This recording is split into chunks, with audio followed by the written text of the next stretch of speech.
Olá, bem-vindo. Poxa, que auditório bacana, hein?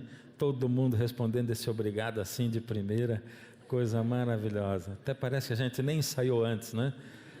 Bem-vindo você de casa também. Esse é o Clamor da Meia-Noite, essa nova versão do Clamor da Meia-Noite, e a gente está fazendo aqui diretamente de Porto Alegre para você. E você é nosso convidado especial para acompanhar com a gente. Nós começamos aqui com a série Armagedon, e nós vamos ficar durante 20 programas nesse assunto, que é um assunto intrigante.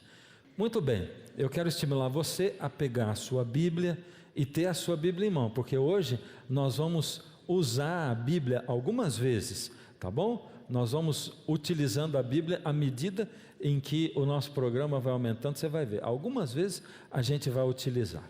Vamos nos lembrar. E aconteceu no ano 605 da vida de Nabucodonosor, que ele se deitou e teve um sonho. Ele sonhou com essa estátua, da qual a gente falou ontem, e eu expliquei para você aqui na Bíblia, detalhe por detalhe dessa estátua, porque essa estátua, na verdade, é uma profecia, falando, segundo diz a Bíblia, do que deveria acontecer no tempo do fim. Uau!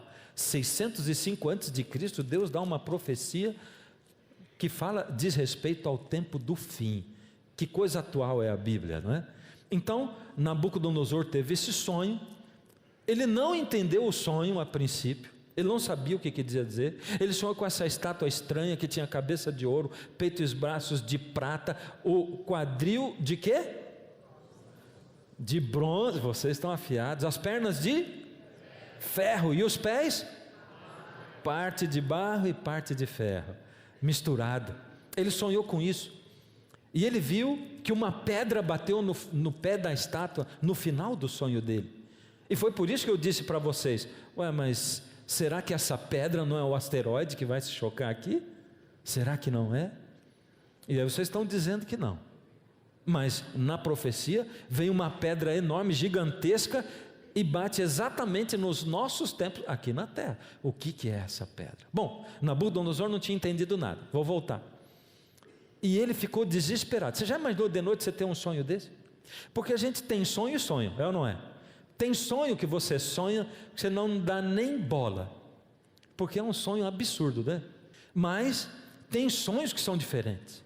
E Nabucodonosor, que era um místico, porque ele era místico, ele acreditava nas coisas transcendentais. Nabucodonosor, ele ficou muito abalado com aquilo, perdeu o sono, acordou no meio da noite, e aí ele mandou chamar no meio da madrugada todos os sábios de Babilônia. Olha só o que diz aí na sua Bíblia. Vamos acompanhar aqui o que diz. Olha, verso 2, capítulo 2, verso 2, Daniel 2, 2.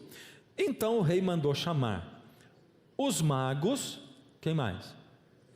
Ele mandou chamar os magos, os encantadores, os feiticeiros e os caldeus, para que declarassem ao rei quais lhe foram os sonhos.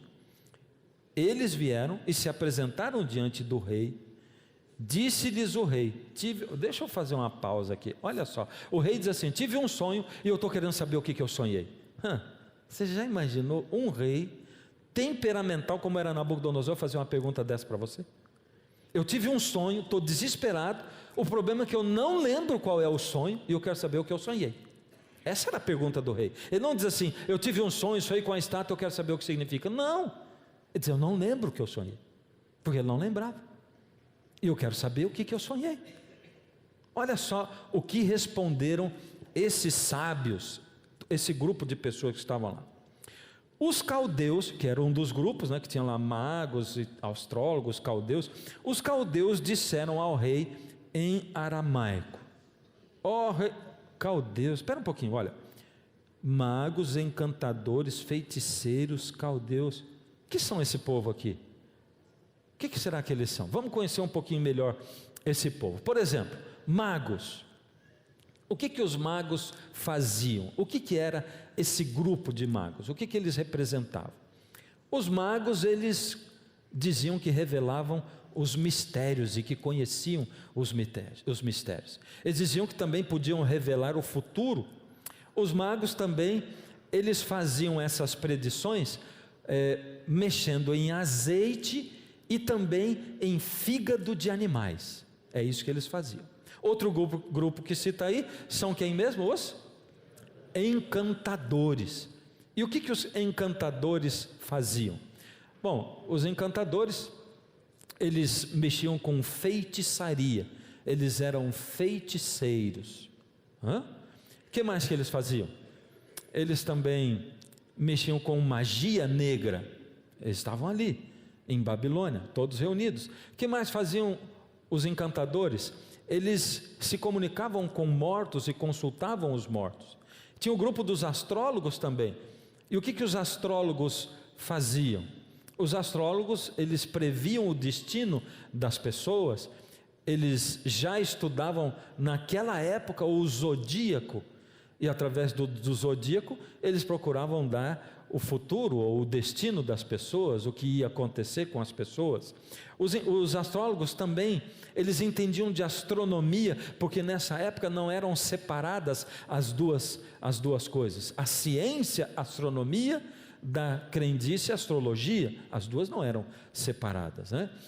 Eles também entendiam de bruxaria, e eles eram bruxos, e se o Harry Potter vivesse nessa época, ele ia ser desse grupo aí, né? Depois, tinha lá também quem? Os caldeus. E os caldeus, o que eles eram? O que faziam os caldeus? O que era que acontecia quando os caldeus atuavam?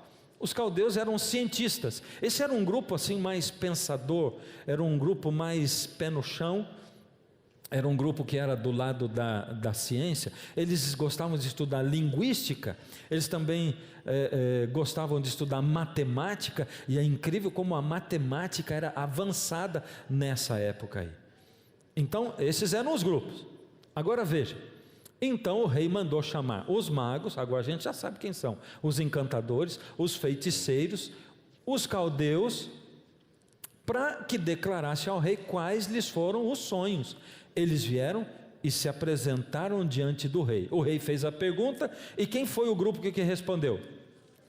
Foram os caldeus. O que os caldeus responderam? Ó rei, vive eternamente. Eles estavam desesperados a essa altura, mas eles tinham que dar uma saudação bonita para o rei, porque o rei estava muito desesperado. Dize o sonho a teus servos e daremos a interpretação. É o que eles falaram. Bom, eu diria a mesma coisa. Você diria a mesma coisa? Sim ou não? Como é que você quer saber o que você sonhou? Bom, o rei respondeu e disse aos caldeus: uma coisa é certa, se não me fizerdes saber o sonho e a sua interpretação, sereis despedaçados e as vossas casas serão feitas um monte. Uau, era temperamental Nabucodonosor mesmo. Eu quero que vocês digam o que eu sonhei e o que significa o que eu sonhei. Olha o verso 7. Responderam segunda vez e disseram: diga ao rei o sonho a teus servos e lhe daremos a interpretação. Tornou o rei e disse: bem percebo que quereis ganhar tempo, porque vedes que o que eu disse está resolvido. Isto é, se não fazeis saber o sonho, uma só sentença será a vossa, pois combinastes palavras mentirosas e perversas para as proferirdes na minha presença, até que se mude a situação. Portanto, dizei-me o sonho, e saberei que me podeis dar a interpretação. Esperto o rei também, era ou não? Mas vocês são espertos. Se eu disser o sonho para vocês, vocês vão dizer qualquer coisa que significa que vocês estão safos aí.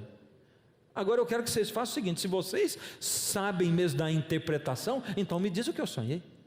E se vocês disserem o que eu sonhei, eu vou saber que a interpretação está certa.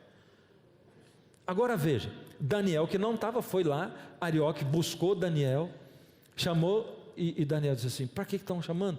É para morrer, vocês vão ser presos para morrer. Daniel pediu para que ele tivesse tempo de falar com o rei, Arioque permitiu, o rei recebeu Daniel, e Daniel foi à presença do rei e pediu para o rei um tempo.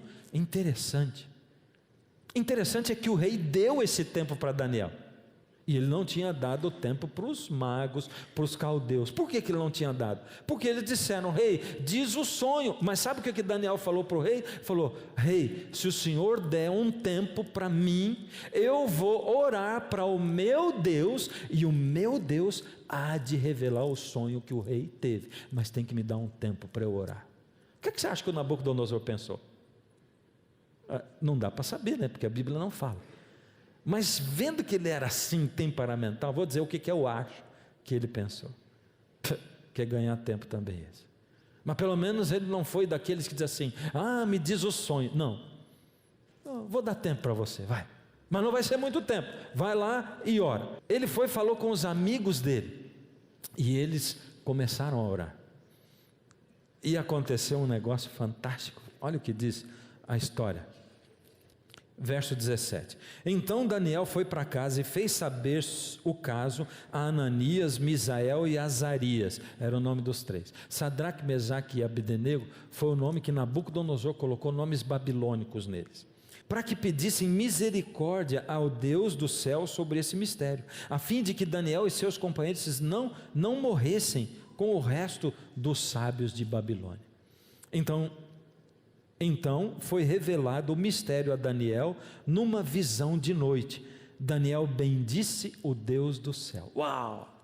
Olha por que o rei ficou sabendo do que era a estátua, o que ela significava. E se você continuar lendo o capítulo, tudo aquilo que eu expliquei ontem vai estar explicado aqui. É a Bíblia quem explica que a cabeça era a Babilônia, o peito e os braços eram os medo-persas. É ela que explica.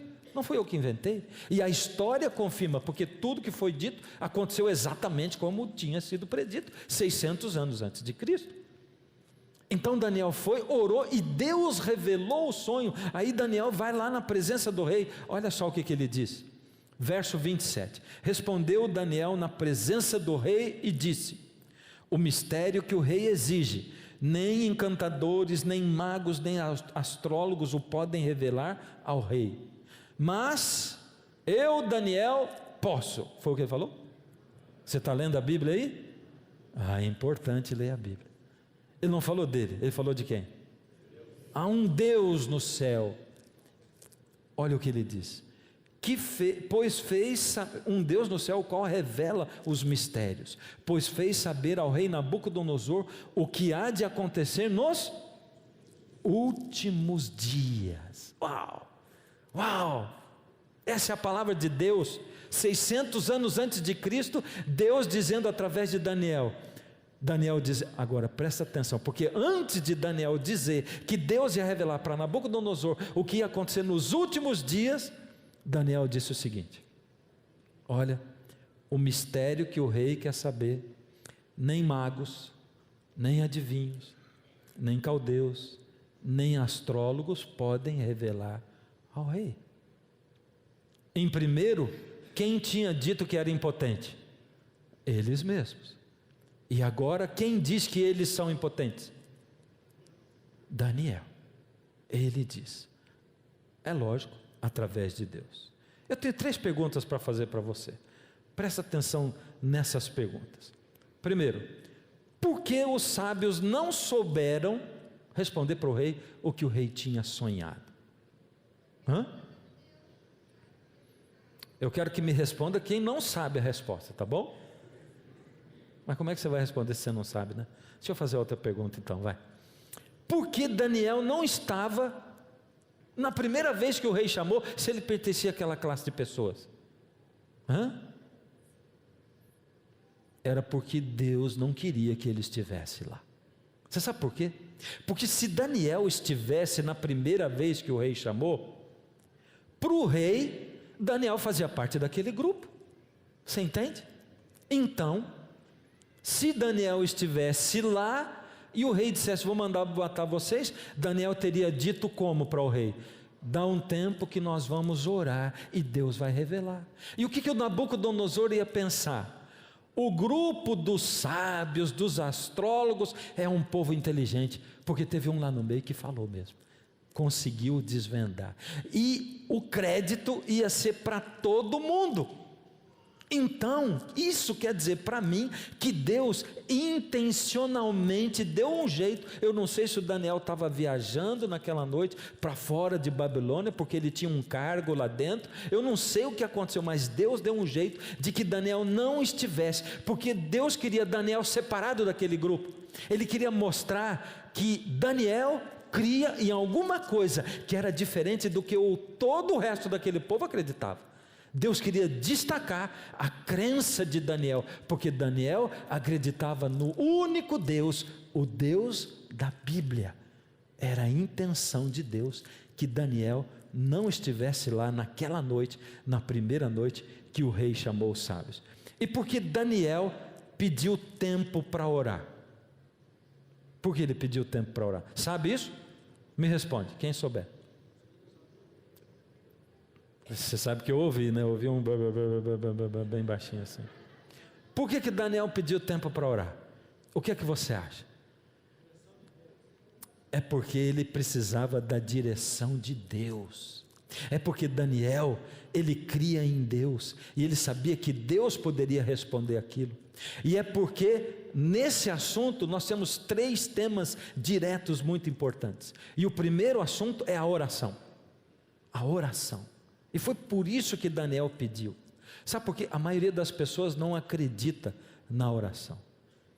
Esses dias uma pessoa perguntou para mim assim: pastor, sabe, eu comecei a falar com Deus assim em voz alta, mas ela me mandou um e-mail com isso. Ela disse assim: mas sabe como é que eu me senti? Eu me senti falando comigo mesmo. Foi isso que eu senti. E algumas pessoas acham que oração é só uma maneira santificada de falar sozinho. Mas quando você experimenta falar com Deus, experimenta parar para ouvir Deus falar com você, para Deus dirigir a sua vida. Outro dia eu estava olhando uma revista e ali tinha umas fotos de umas nebulosas. Sabe o que é nebulosa? Nebulosa é isso aí que está na tela. Nebulosa, parece uma nuvem, não parece? Parecem nuvens. Olha como é que os planetas e as estrelas estão ali perto dela. Isso aqui é no espaço sideral. Isso é gigantesco, é enorme no espaço sideral. Eu fiquei olhando era exatamente essa foto que eu estava vendo, ou esse conjunto de fotografias que eu estava vendo.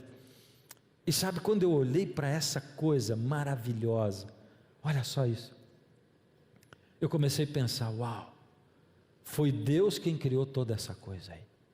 Foi Ele quem fez isso. Ele foi o Criador. Que coisa tremenda, maravilhosa. Eu me arrepiei quando eu pensei logo em seguida, sabe o quê? E Ele para ouvir a minha oração. Deus está a essa distância de você. Quando você fala com Ele, sabendo que você está falando com Deus, e você espera a resposta, Ele vai responder para você. Ele vai guiar a sua vida, vai guiar você nos mínimos detalhes. Ele vai dizer você quando ir, quando não ir. Ele vai dizer para você se faz ou se não faz. Você vai ter uma experiência viva com um Deus que é vivo, porque Ele não é o Deus do Daniel, nem do Abraão, do Isaac ou do Jacó. Ele é o meu Deus, Ele é o Deus do Fernando. Ele é o seu Deus também. É o Deus do Eduardo, da Marina, Ele é o Deus da Carla, é o Deus de todos nós.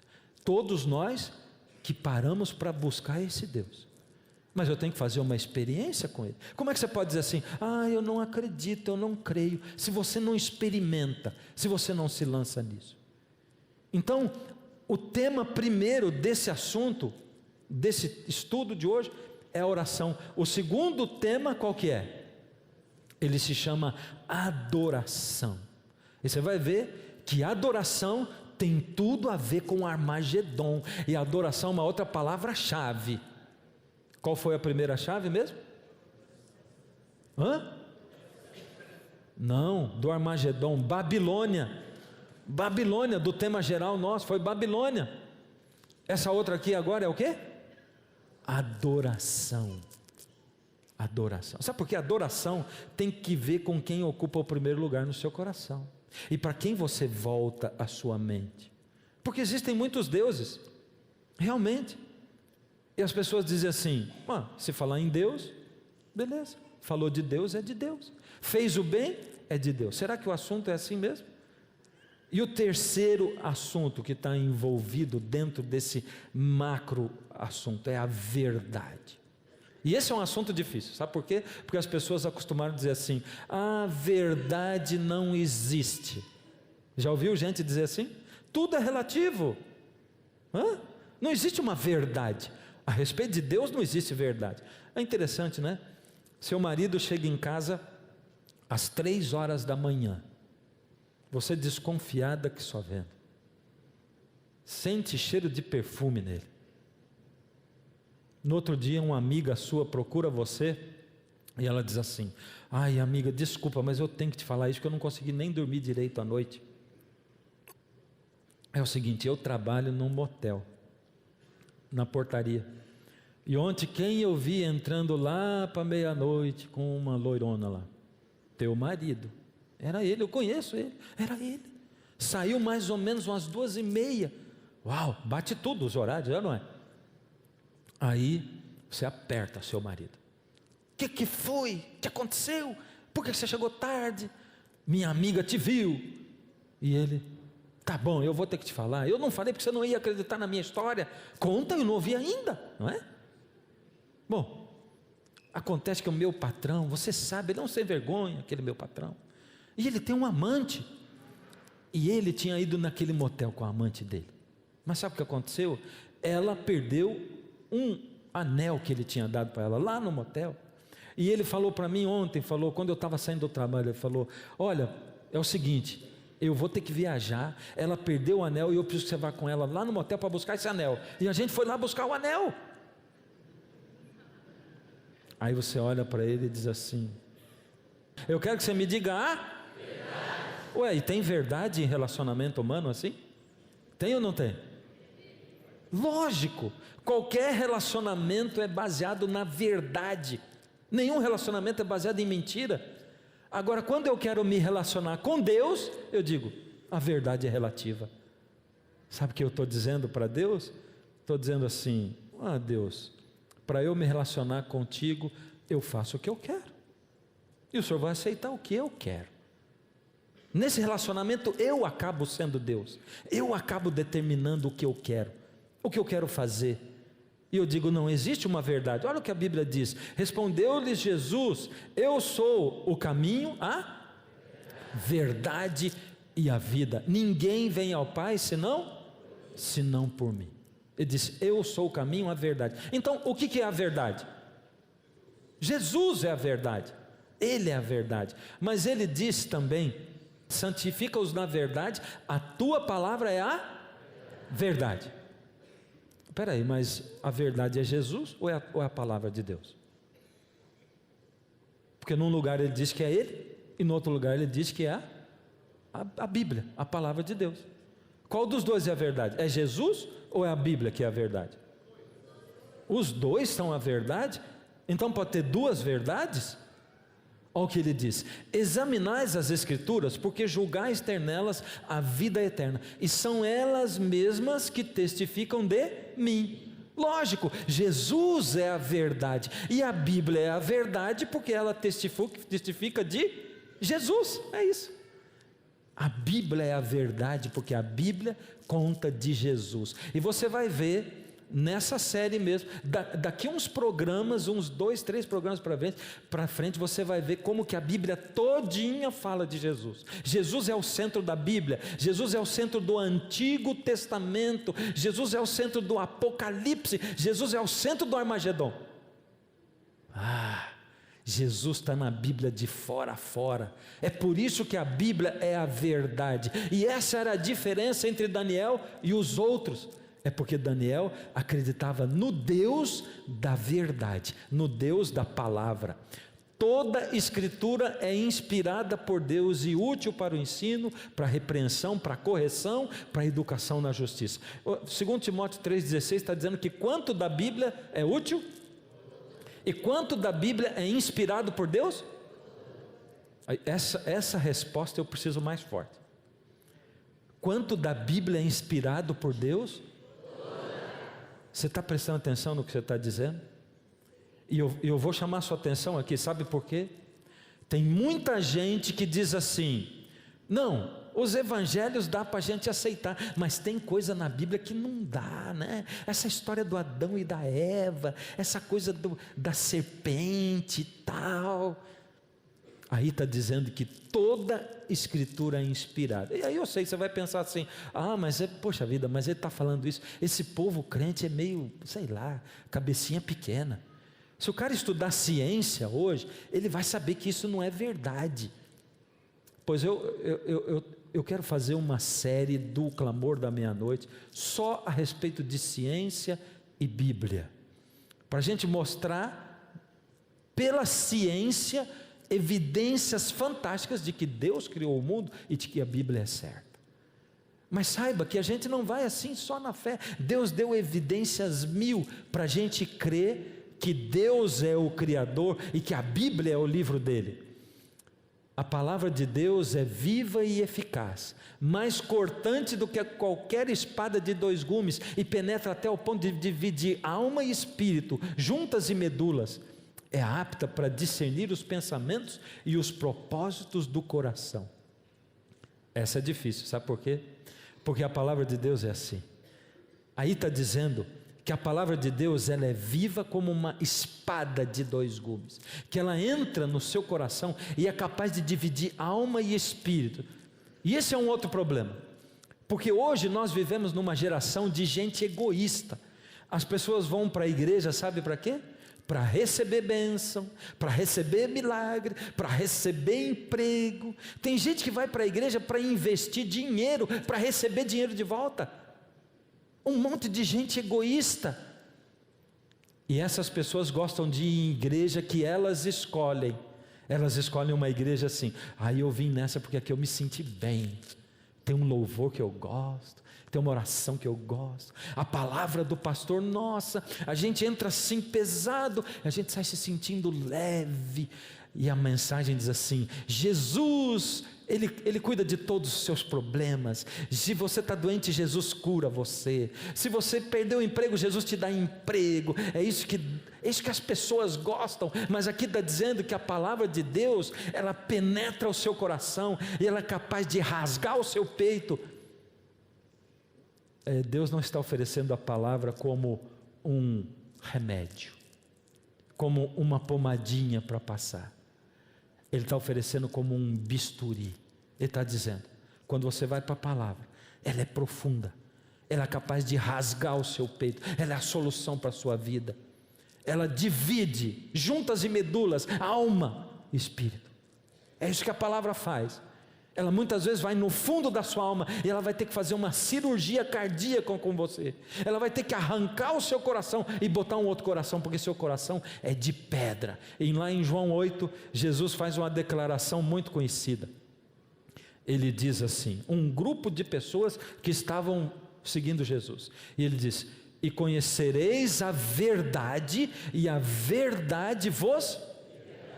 Que resposta legal. E sabe o que aquele grupo de judeus falou para Jesus? O que muita gente diria hoje: verdade? Libertar? Aliás, naquela época, o que pegou mais foi a palavra liberdade. Não foi a verdade. Hoje pegaria verdade. Mas naquela época eles diziam: nós somos livres. E Jesus diz: não, vocês são escravos do pecado. É isso que vocês são. Vocês precisam de mim, porque a palavra testifica de mim. Vocês têm que conhecer a verdade para serem livres.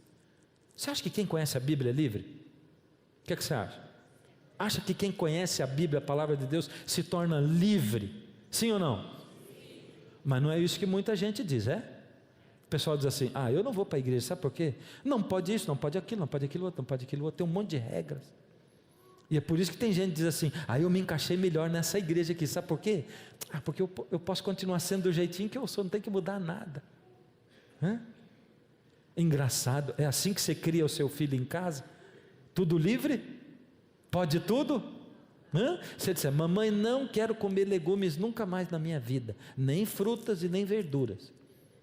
Eu também não quero comer mais carne, eu quero comer só arroz, para o resto da minha vida, só arroz. Você vai dizer: ah, que gracinha. Pode comer, filho, não tem problema. Mamãe fala isso porque a mamãe ama você. Como a mamãe te ama, vai deixar você comer só arroz. Porque você é livre para fazer o que você quiser. É ou não é? Não é assim. E com Deus a gente quer que seja assim. Mas Deus, Ele colocou regras para proteger a gente. Porque se na lei de Deus não dissesse assim: não matarás, você e eu estaríamos mortos agora. Porque as pessoas iam matar a gente. É ou não é? Não adulterarás. Você não quer que ninguém faça isso contra você? Quer? Hã? Lá diz para honrar o pai e a mãe, por exemplo. Puxa, é importante esse mandamento? Ah, é importante. Mas a gente quer ser livre. Livre o quê? Das leis de Deus? Porque será que Deus pede para eu deixar de fazer alguma coisa que seria boa para mim? E diz: não, não faz, vai ser muito bom para você? Não. Por isso que a Bíblia fala de James e Jambres. Quem são esses dois? Diz assim: Faraó, Êxodo 7:11, Faraó porém mandou vir os sábios e encantadores, e eles, os sábios do Egito, fizeram também o mesmo com as suas ciências ocultas. Uau! A gente encontrou uma outra palavra-chave para o tema do Armagedon. Babilônia, adoração, e aqui agora, Egito. Egito. Sabe por quê? Porque o povo de Israel foi escravo no Egito. E depois de um tempo, eles foram cativos em Babilônia. E essas duas nações se encontram dentro do Armagedon. E a gente vai ver mais para frente. Outra palavra-chave para o Armagedon. E olha o que aconteceu. Quando Moisés foi libertar o povo, Deus diz assim: leva a tua vara. Jogou a vara se transformou em serpente. Faraó chamou os sábios, os adivinhos dele, os mágicos dele. Eles jogaram as suas varas, que também viraram serpentes. É isso que aconteceu. É isso que a Bíblia está falando. E do modo, eu tenho que ler aquele texto, e do modo porque James e Jambres resistiram a Moisés. O nome desses magos era James e Jambres. Olha quanto nome, é muito nome bonito, né? Também estes resistem à verdade. Pessoas resistem à verdade. São homens de todo corrompidos na mente, réprobos quanto à fé. Eles todavia não irão avante, porque a sua insensatez será a todos evidente, como também aconteceu com a daqueles. Está dizendo aqui, aqueles dois magos, eles fizeram coisas contrárias à vontade de Deus. Olha o que Deus disse em Deuteronômio. O povo de Israel estava para entrar na terra prometida, e Deus disse: quando entrares na terra que o Senhor teu Deus te der, não aprenderás a fazer conforme as abominações daqueles povos. O que será que são essas abominações das quais Deus falou? Quais são essas abominações? Deus falou: quando vocês entrarem lá, não cometam aquelas mesmas abominações. Ele disse: não se achará entre ti, olha aí, Deus falando para o seu povo: não se achará entre ti quem faça passar pelo fogo o seu filho ou a sua filha. Tem religião que faz isso? Tem. Nem adivinhador. Tem religião com adivinhador? Também tem. Nem prognosticador. Tem religião com prognosticador? E o que é prognosticador? Eu não sei. Eu fui no dicionário para buscar o que é prognosticador. Quer ver? Olha lá. Eu fui lá no dicionário procurar. O que é prognosticador? É aquele que prognostica. Está explicado, não está? Sabe que às vezes a gente vai no dicionário e a gente fica meio decepcionado com o dicionário, né? Não, mas eu continuei depois, porque não dizia só isso. Aí dizia assim também, ó: é predizer baseando-se em sinais ou sintomas, é agourar, pressagiar, vaticinar. Olha, se você ficar procurando, você vai passar a vida procurando no dicionário, né? É muita palavra nova. Mas diz que é gente que prediz as coisas, e tem religião com isso também. E Deus assim: no meio de vocês não tem que ter gente que fica fazendo essas coisas. Ele diz também: nem agoureiro, mau agouro, nem feiticeiro, nem encantador, nem necromante, não é para ter ninguém desses aí, nem feiticeiro, nem encantador, nem agoureiro, nem necromante, nem mágico não é para ter no meio do povo de Deus. E Deus disse mais, e também não é para ter quem consulte os mortos, pois todo aquele que faz tal coisa é abominação ao Senhor, e por essas abominações o Senhor teu Deus os lança de diante de ti. Olha, o que Jesus disse? Que a palavra de Deus é a verdade. A verdade dói, às vezes não dói não? Ela é difícil, e sabe, eu sei, talvez eu esteja falando com você aqui essa noite, que veio pela primeira vez porque um amigo chamou, e você está meio abalado aqui, você está pensando, puxa, mas eu vou vir aqui para ficar ouvindo falar essas coisas, eu sou uma pessoa de coração tão sincero, tão bom, e eu acredito nessas coisas aí, por que está falando isso? Eu quero dizer para você assim, não estou falando isso, quem está falando é a Bíblia, entende? E olha o que a gente estudou lá no começo, que a Bíblia, Jesus disse que a Bíblia é a verdade, a tua palavra é a verdade, e aqui tem um ponto assim muito importante, que a gente tem que decidir hoje, você tem que decidir na sua vida hoje isso, o que a Bíblia representa para você, o que a Bíblia é na sua vida. A Bíblia é importante ou ela não é? A Bíblia é o mesmo livro que Deus escreveu ou não é?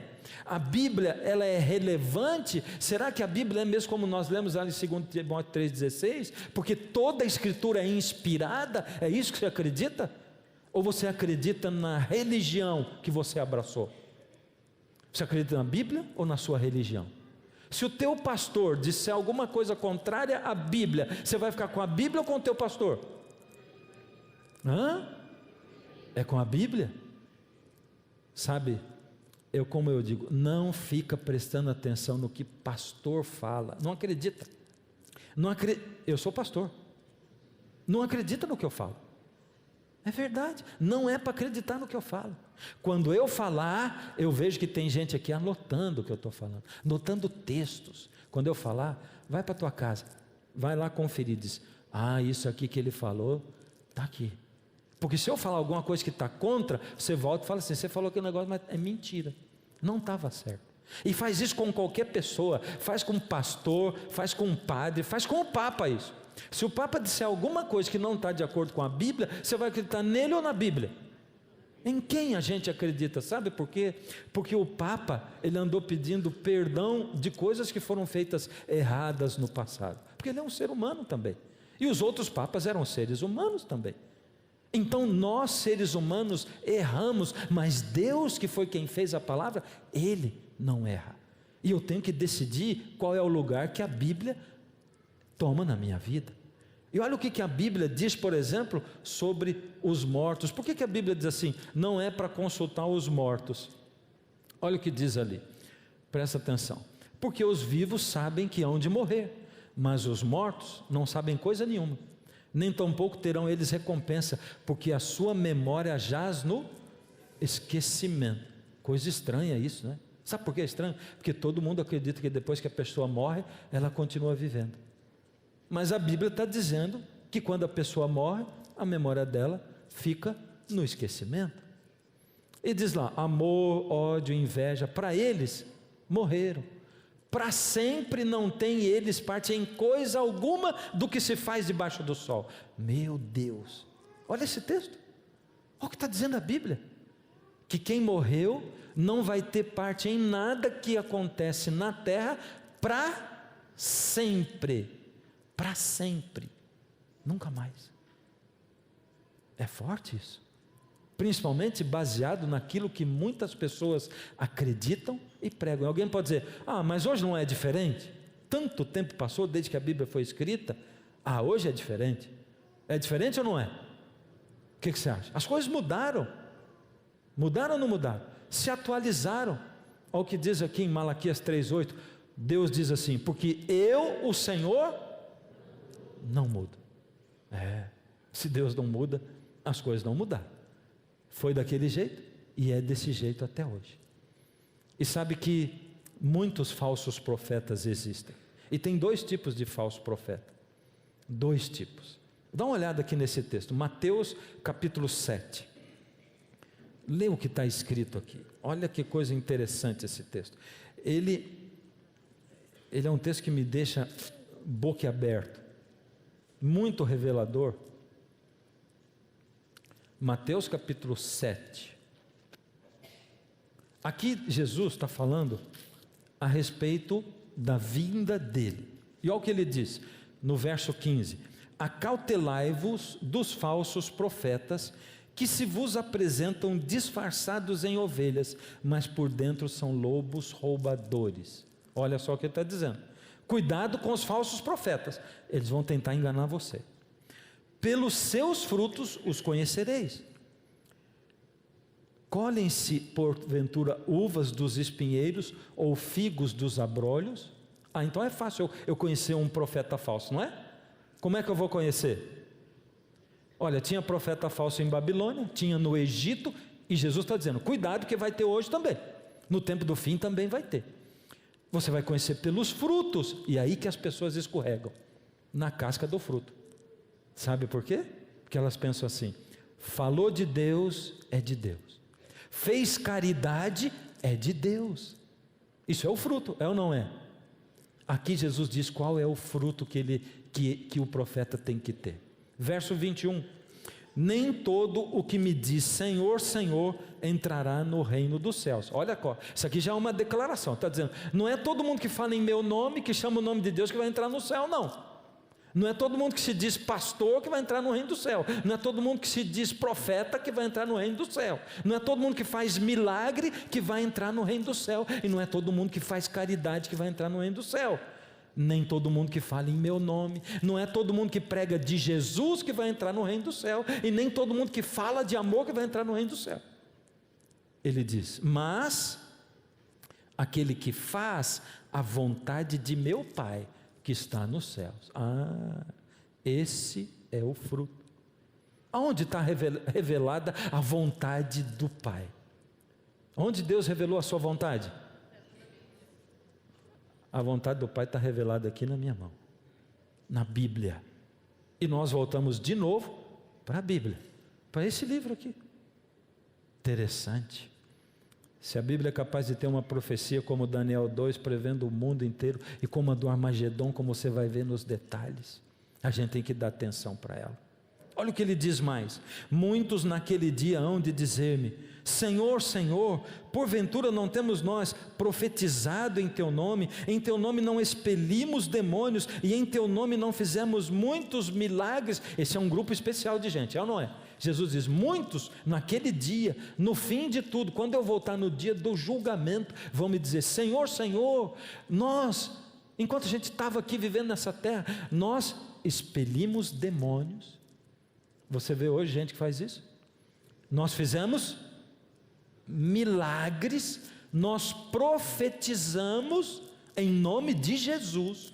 Ele está dizendo, muitos vão me dizer isso. Então eu lhes direi, verso 23, claramente, nunca vos conheci, apartai-vos de mim, os que praticais a iniquidade.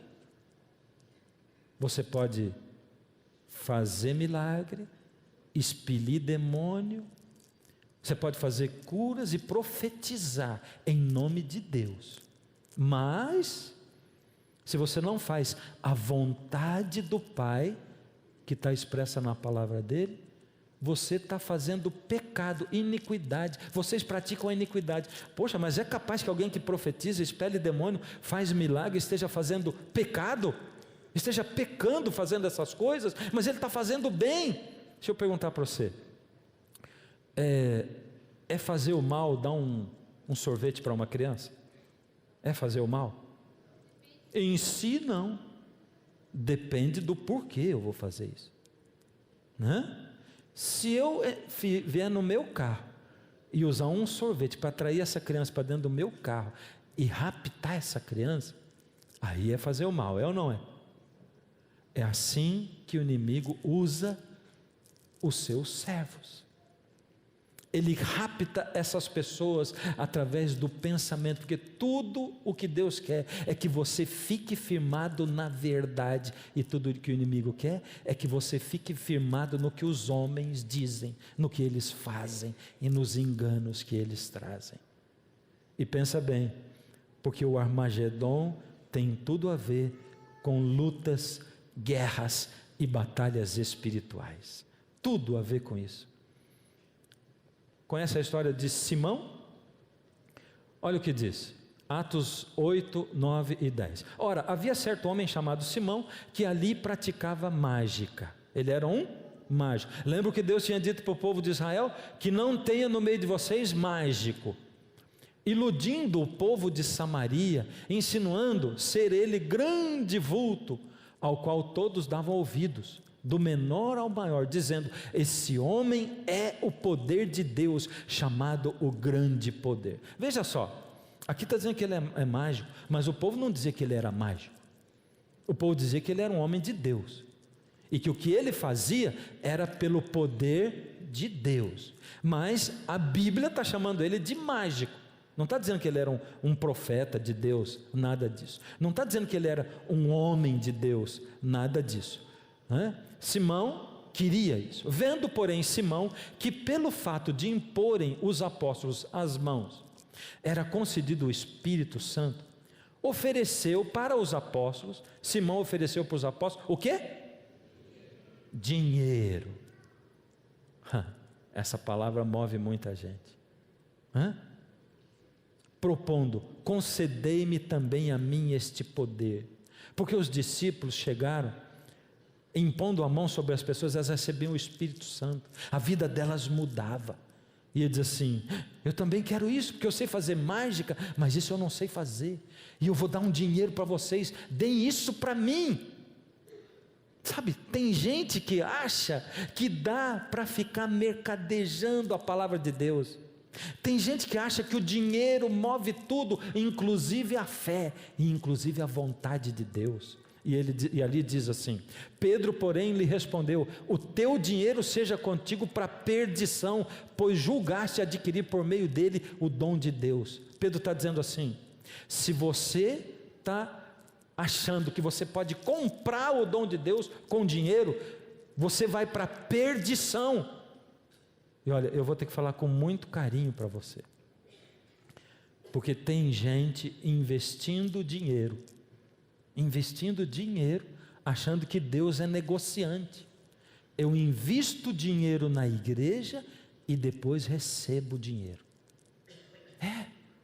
Sabe, uma vez um homem chegou para conversar comigo, ele começou a frequentar uma igreja onde eu estava fazendo uma série, e ele pediu para falar comigo, e veio falar comigo. E ele sentou e disse assim: olha, eu quero contar a minha história. Ele contou a história dele. Resumidamente, ele disse assim: olha, eu sou dentista e a minha carreira não tem dado certo. Eu tenho um carro velho, eu tenho uma casa velha que é alugada, os meus móveis estão caindo aos pedaços, a minha vida está assim. E eu fiquei ouvindo ele falar. E eu disse: e o que você gostaria? Ele disse: o que você pode fazer por mim? Me senti o gerente do banco. Verdade.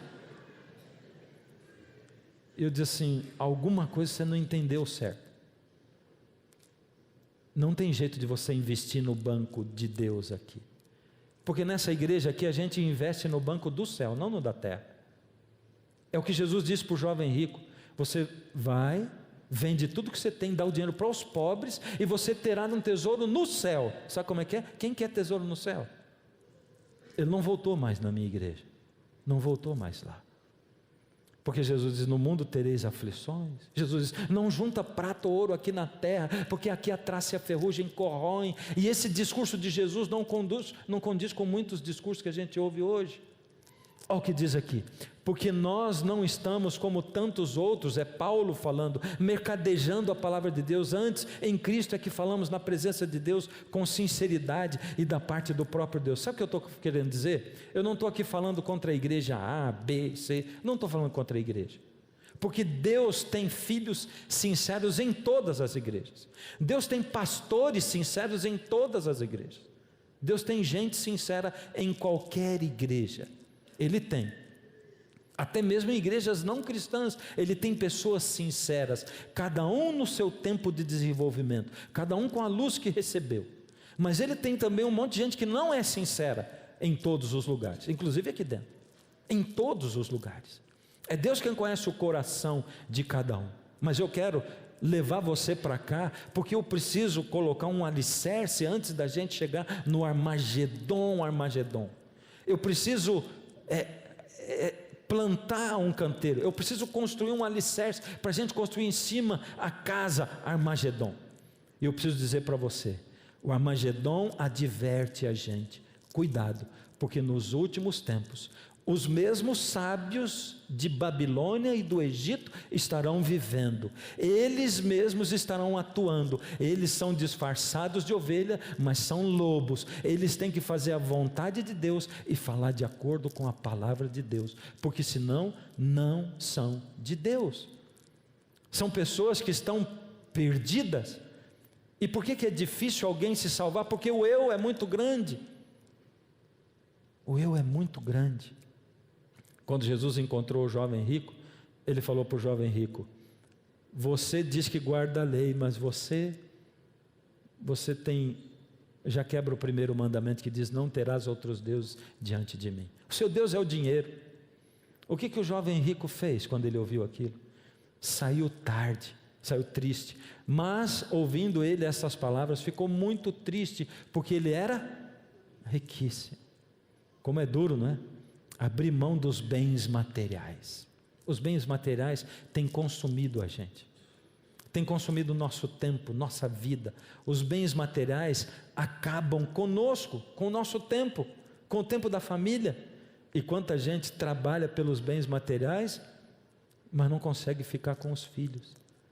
E um dia que os filhos saem de casa, não gastaram tempo com eles, porque o coração desse povo está endurecido.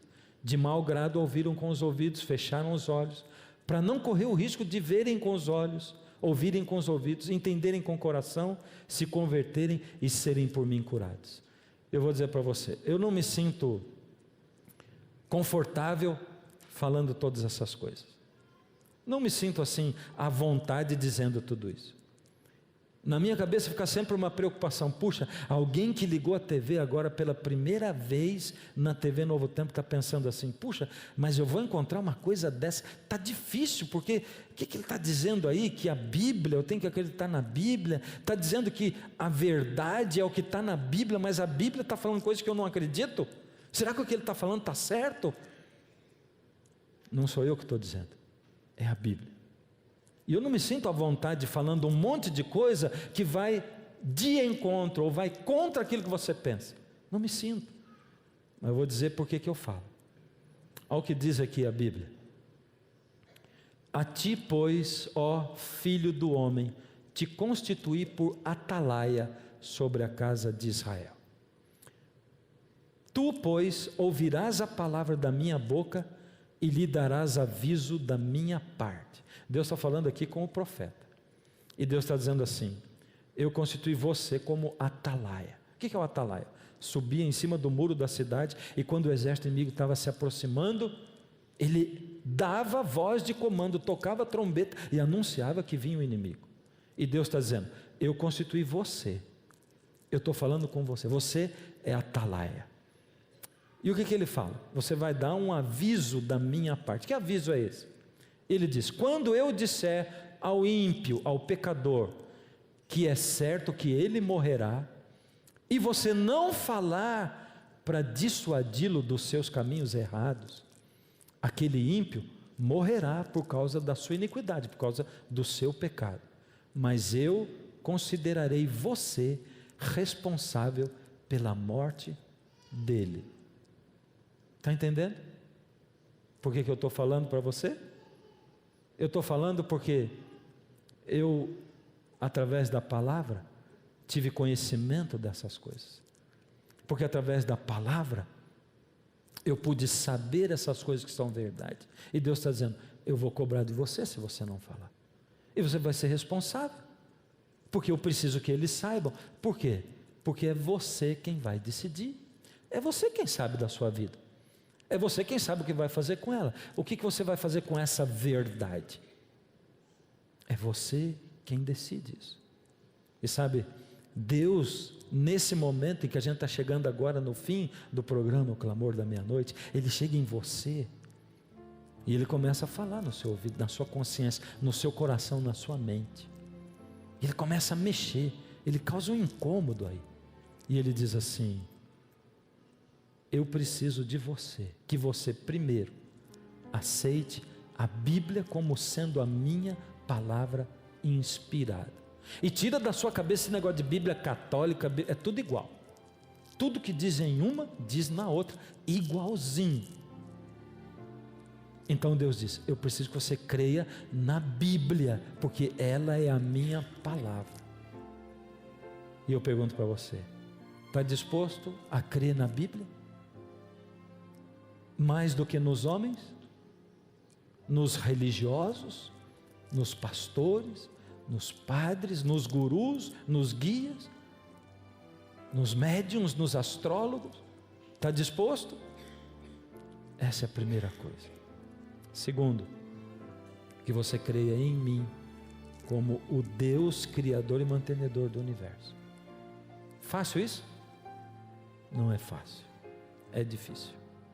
É difícil. E eu vou dizer para você, a gente não consegue fazer isso se não for pelo poder de Deus. Mas a gente tem que tomar uma decisão. E sabe qual é a sua decisão? A decisão é assim: Senhor, hoje eu não consigo, mas eu quero dizer um negócio para o Senhor. Eu vou abrir no meu coração uma passagem, uma chance, um caminho. E eu vou, entre aspas, vou dar essa oportunidade para o Senhor em mim. Se o Senhor existe de fato, o Senhor vai mexer alguma coisa aqui e aqui. Isso você está disposto a fazer? Tá? Quer fazer isso? Esse é o chamado de Deus para você. Se você está disposto a fazer isso e dizer: Senhor, eu quero crer, ou eu quero pelo menos desafiar o Senhor. E se você quer dizer: Senhor, eu vou dar esse espaço para o Senhor, você vai, aonde você está, aqui dentro, na sua casa, você vai levantar sua mão assim, vai dizer: Senhor, eu quero pedir, me ajuda a crer na Bíblia como sendo a sua palavra, e no Senhor como Deus do universo. Cadê as mãos? Tem mão aqui? E a sua mão aí, está levantada também? Tem que levantar, não tem problema que você não está na igreja. É você com Deus, e Deus está aí onde você está. Ele está aqui, mas está aí onde você está também. Ó Senhor, o Senhor está vendo essas mãos levantadas. O Senhor está vendo os seus filhos e as suas filhas. A gente vive num mundo cheio de cores, de sons, cheio de movimento, Pai. E sabe, Senhor, é difícil muitas vezes crer no Senhor, na sua palavra, mas nós estamos abrindo um caminho dizendo: Senhor, age na nossa vida, na nossa mente, no nosso coração. Age, Senhor, eu intercedo por eles, no coração deles, de cada filho e filha sua, por favor, e os toma nas suas mãos com o poder do seu Espírito. Mostra, Senhor, que o Senhor está agindo, o Senhor é um Deus vivo, e que eles entendam a sua palavra, Pai, e que a sua palavra, que é verdade, os traga para bem junto do Senhor. Em nome de Jesus eu entrego todos em suas mãos, por causa do sangue dele derramado na cruz. Amém. Amém.